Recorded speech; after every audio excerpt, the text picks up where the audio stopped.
അങ്ങനെ guys, big boss season 7 കഴിഞ്ഞു. Animol cup തൂക്കി തിരുവനന്തപുരത്തേക്ക് എത്തി. പക്ഷെ ഇപ്പോഴും ചില ആൾക്കാരുടെ കടിയും സൂക്കേടും മാറിയിട്ടില്ല. അതിങ്ങനെ പബ്ലിക്കലി വന്ന് പറയാ. ഇപ്പം തന്നെ ഏറ്റവും വലിയ കോമഡി പീസ് ആയിക്കൊണ്ടിരിക്കുന്നത് കട്ടപ്പ ശൈത്യ. മക്കളെ, ഞാൻ കട്ടപ്പ അല്ല എന്നൊക്കെ വന്ന് ആ ബിഗ് ബോസ് ഹൗസിൽ വന്ന് എല്ലാവിധ വൃത്തികെട്ട രീതിയിലും അനിമോളെ ആക്രമിച്ച് അനിമോൾക്ക് കപ്പ് നേടിക്കൊടുത്തു ശൈത്യ. ആ ശൈത്യയുടെ ഒക്കെ ഒരു ഫേസ് കാണണമായിരുന്നു കപ്പ് അനിമോൾ അടിച്ചപ്പോൾ ഉള്ളതെന്ന് വെച്ചാൽ അസൂയയുടെ അങ്ങേ അറ്റം. വേറൊരു വാക്കില്ല അതിനെ നമുക്ക് എക്സ്പ്ലെയിൻ ചെയ്യാൻ വേണ്ടിയിട്ട്. അതുപോലെ തന്നെ ഇപ്പൊ റെന, RJ ബിൻസി, ഇവരൊക്കെ ഇങ്ങനെ PR-നെതിരെ ഇട്ടുകൊണ്ടിരിക്കുന്നുണ്ട്. മക്കളെ, നിങ്ങൾക്കൊക്കെ PR ഉണ്ടായിരുന്നതല്ലേ? നിങ്ങൾക്ക് എന്താണ് ജയിക്കാൻ പറ്റാണ്ടിരുന്നത്? എന്തൊക്കെ PR ഉണ്ടെങ്കിലും ഇപ്പൊ എനിക്ക് വലിയ പണക്കാരനായിട്ടുള്ള ആൾക്കാരെ ഒരാളെ കൊണ്ടുപോയി ഇടുക, അയാൾ 25 ലക്ഷത്തിന്റെ PR വെക്കാം, എന്നിട്ട് അയാൾ അവിടെ വന്ന് പഴം വിഴുങ്ങിയ പോലെ, നിങ്ങളൊക്കെ ചെയ്ത പോലെ പഴം വിഴുങ്ങിയ പോലെ വന്നിരിക്കാം. അപ്പൊ നിങ്ങൾ ജയിക്കുമെന്നൊന്ന് നോക്ക്.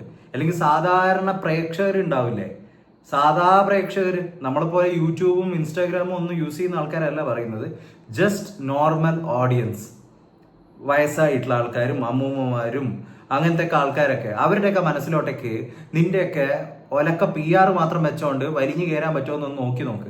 ഈ അനിമോള് വലിയ സംഭവമായിട്ടൊന്നും അല്ല ഞാൻ പറയുന്നത്. പക്ഷേ ഈ സ്റ്റാർ മാജിക് പോലെയുള്ള ഷോകളിലൂടെയൊക്കെ അനിമോൾക്ക് ഭയങ്കര സ്വീകാര്യത സാധാരണ ആൾക്കാരുടെ ഇടയിലുണ്ട്. അപ്പൊ അതിനെ കവച്ച് വെച്ച് നിങ്ങൾ കണ്ടന്റ് ഉണ്ടാക്കി ആൾക്കാരുടെ ഇടയിൽ ഇൻഫ്ലുവൻസ് ചെയ്യാൻ പറ്റിയാൽ മാത്രമേ നിങ്ങൾ ജയിക്കൂ. അത് മനസ്സിലാക്കാൻ നോക്ക്.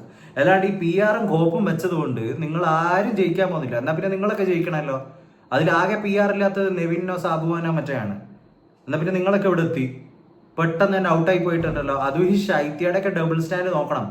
അനിമോള് വെച്ച അതേ PR-നെയാണ് ശൈത്യ വെച്ചിരിക്കുന്നത്. എന്നിട്ടാണ് അവള് PR-ന്റെ ജീവിതം നശിപ്പിച്ചു എന്നൊക്കെ വന്ന് ഡ്രാമ കളിക്കുന്നത്. എമ്മാതിരി ഡ്രാമയാ ശൈത്യ. ആൾക്കാരുടെ മുമ്പിൽ എക്സ്പോസ്ഡ് ആയില്ലേ? ഇനി ഇതിന്റെ അപ്പുറത്തേക്ക് എക്സ്പോസ് ആവാനുണ്ടോ ക്യാരക്ടർ? കട്ടപ്പ എന്നൊക്കെ പറഞ്ഞ ആ പേരിന് നീയാണ് അനുയോജ്യം എന്ന് പറയേണ്ടി വരും. ആ രീതിയിലായിപ്പോയി പ്രവൃത്തി. കാരണം ഓരോ ആൾക്കാരുടെ പ്രവൃത്തി അനുസരിച്ചിട്ടല്ലേ ഞങ്ങൾ പ്രേക്ഷകർ വിലയിരുത്തുന്നത്. അപ്പൊ അത് കാണുമ്പോൾ അങ്ങനെ തോന്നുന്നുണ്ട്. ഒന്നും തന്നെ പറയാനില്ല. ഇപ്പോഴും കിടന്ന് കരഞ്ഞോണ്ടിരിക്കുക കുറെ എണ്ണം. വെറും ഫ്രസ്ട്രേഷൻ, വേറെ ഒന്നും പറയാനില്ല. അനിമോള് കപ്പ് കിട്ടിയ അഖിൽമാരാരുടെ സപ്പോർട്ട്. ഒരു സ്ഥലത്ത് വേറൊരുത്തൻ ഇരുന്നിട്ട് അഖിൽമാരാരെ അല്ലെങ്കിൽ അനിമോളുടെ സപ്പോർട്ട് ഒരു ദിവസം കൊണ്ടൊക്കെ മാറ്റിക്കളയാം, അനീഷ് ജയിക്കുന്നൊക്കെ പറഞ്ഞ് വെല്ലുവിളിച്ചതാ. ഇപ്പൊ അങ്ങ് ഏറില്ല ബഹിരാകാശത്ത്. അതുപോലെ തന്നെ അനിമോൾ സൂക്ഷിക്കേണ്ട ആൾക്കാരെന്ന് പറഞ്ഞാൽ നമ്മുടെ ആതിര നൂറ.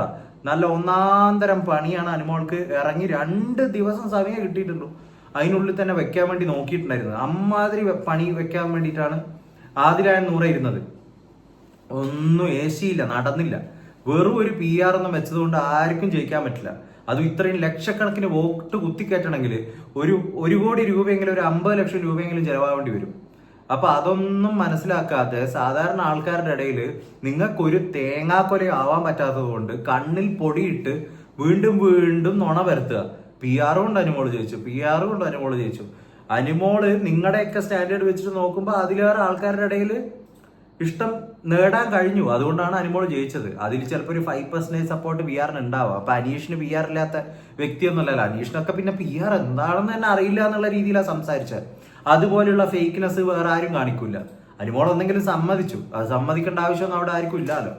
ബാക്കി എല്ലാവരും എന്തെങ്കിലും സമ്മതിച്ചില്ല. അപ്പൊ ഇതൊക്കെയാണ് ഇപ്പൊ പോകുന്നത്. ഇപ്പൊ അനിമോളുടെ PR തമ്മിൽ വാക്ക് തക്കം, അവര് തമ്മിൽ തെറ്റി. ഇപ്പൊ PR-ന്റെ PR കൂട്ടിക്കൊണ്ടിരിക്കുക എന്ന് പറയേണ്ടി വരും. PR പറയുന്നത് എവിടെയോ കണ്ടു, 50 ദിവസം അനിമോൾ നിൽക്കുമായിരുന്നുള്ളൂ. ഒരു പുണ്ണാക്കും അല്ല. അനിമോൾ ടോപ്പ് 5 എത്തുന്നുള്ള കാര്യം എന്തായാലും ഉറപ്പാണ്. ഒരു പുണ്ണാക്ക് PR ഇല്ലെങ്കിലും. ഇപ്പൊ PR സ്വന്തം പൊക്കുക. അടുത്ത സീസണിലേക്കുള്ള ബുക്കിംഗ് എടുക്കാൻ വേണ്ടിയിട്ടാണ് തോന്നുന്നു. ഇയാളെ തന്നെ ആൾക്കാർ എടുത്തു കഴിഞ്ഞാൽ ജയിക്കുന്നുള്ള പ്രതീക്ഷ ഉണ്ടാവുമല്ലോ. അപ്പൊ ഇവന്റെ മാർക്കറ്റ് വാല്യൂ ഒക്കെ കൂട്ടിയിട്ടുണ്ടാവും. അപ്പൊ ഇനിയിപ്പോ അനിമോൾക്ക് എതിരെ ഇവൻ കുറച്ചൊക്കെ പറയും, എന്റെ സപ്പോർട്ട് കൊണ്ടാണ് അവള് ജയിച്ചത്, അല്ലെങ്കിൽ നിൽക്കില്ലായിരുന്നു, അല്ലെങ്കിൽ 50 days ഒക്കെ എടുക്കുമായിരുന്നു എന്ന്. അതൊക്കെ മനസ്സിലാക്കാനുള്ള മെന്റൽ കപ്പാസിറ്റി ഉണ്ടെങ്കിൽ നിങ്ങൾക്ക് മനസ്സിലാവും. അല്ലെങ്കിൽ അത് മനസ്സിലാക്കാൻ കഴിയൂല. അനലൈസ് ചെയ്യാനുള്ള ബുദ്ധി വേണം. മനസ്സിലായ? അതുകൊണ്ടാണ് ഇപ്പൊ PR-ന്റെ പണി ചെയ്തു, അനിമോൾക്ക് കപ്പ് കിട്ടി. ഇനി അവന്റെ PR ആയിക്കൊണ്ടിരിക്കുക. കാരണം അവനാണ് ഇത് ജയിപ്പിച്ചതെന്ന് അവന് വരുത്തണം. അപ്പോഴാണല്ലോ അടുത്തതിൽ അവന് നല്ല ഡബിൾ ക്യാഷ് വാങ്ങാൻ പറ്റും. ഇപ്പൊ 16 വാങ്ങിച്ചാൽ അവന് 25 വാങ്ങും. കൊടുക്കാൻ കുറെ വിഡ്ഢികളും തയ്യാറായിരിക്കും. പക്ഷെ അതുപോലെ നിങ്ങൾക്ക് ഓൾറെഡി ഒരു സ്വീകാര്യത സാധാരണ പ്രേക്ഷകരുടെ ഇടയിലുണ്ടോ നോക്കുക. അല്ലെങ്കിൽ നിങ്ങൾ ആ രീതിയിലുള്ള കണ്ടന്റ് ക്രിയേറ്റ് ചെയ്യുക. എന്നാലൊക്കെ നിങ്ങൾ ജയിക്കൂ, അല്ലെങ്കിൽ അവിടെയെങ്കിലും എത്തും. അപ്പൊ അതൊക്കെ മനസ്സിലാക്കുക. അപ്പോൾ ഇത്ര എനിക്ക് പറയാനുള്ളൂ. നിങ്ങൾക്ക് എന്താണ് തോന്നുന്നതെന്ന് വെച്ച് കഴിഞ്ഞാൽ കമന്റ് ഡൗൺ ബിലോ. ഏറ്റവും കൂടുതൽ ഫ്രസ്ട്രേഷൻ ആർക്കൊക്കെ ഉള്ളതെന്ന് വെച്ച് കഴിഞ്ഞാൽ അതും കമന്റ്സ് ചെയ്ത് നമുക്ക് നോക്കാം. അനിമോള് കപ്പെടുത്തത് ഡിസേർവിംഗ് ആണോ, അല്ലെങ്കിൽ അനീഷാണോ ജയിക്കുന്നത്, അല്ലെങ്കിൽ ഷാനവാസ് ആണോ, നിങ്ങൾക്ക് എന്താണ് തോന്നുന്നത്? Also comment down. Will come with another video next time. Until then take care guys and bye by.